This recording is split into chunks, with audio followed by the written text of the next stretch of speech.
لکھا ہے کہ کیا تمام انبیاء علیہ السلام نے کعبہ شریف کو دیکھا ہے؟ اس سلسلے میں کوئی صریح روایت تو نظر سے نہیں گزری، البتہ علی القاری نے مرقات شرح مشکات میں ایک روایت نقل کی کہ انبیاء علیہ السلام جب قوموں کو تبلیغ کر کے اور قوم نہ سدھرتی اور پیغمبر تھک جاتے اور اللہ کے حضور فریاد کرتے، خدا ہم نہیں مانتے، بہت تکلیفیں ہیں، پریشان ہو، تو حق تعالیٰ فرماتے کہ آؤ کعبہ شریف، یہی آرام کرو، یہی رہو بس۔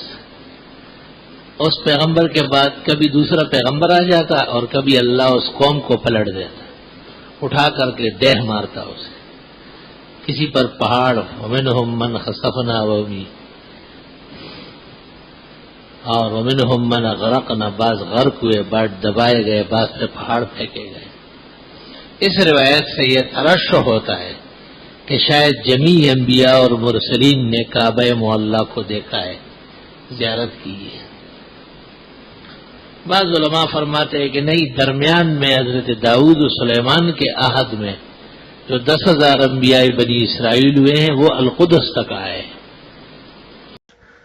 یہ اختلاف جو پیدا ہوا ہے کہ عمرے زیادہ کرے یا طواف، فتویٰ یہ ہے کہ کثرت الطواف ہے افضل من کثرت العمرات، زیادہ طواف کرنا عمروں سے بہتر ہے۔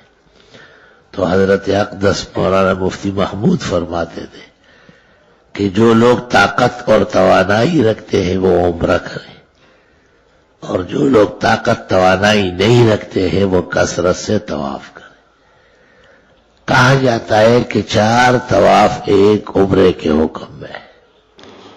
مزید اسی طرح کی دینی و علمی اور معلوماتی ویڈیوز کے لیے ہمارے چینل کو سبسکرائب کریں اور بیل آئیکن کو پریس کر دیں تاکہ ہماری نئی آنے والی نوٹیفیکیشن آپ کو سب سے پہلے مل جائے۔ جزاک اللہ۔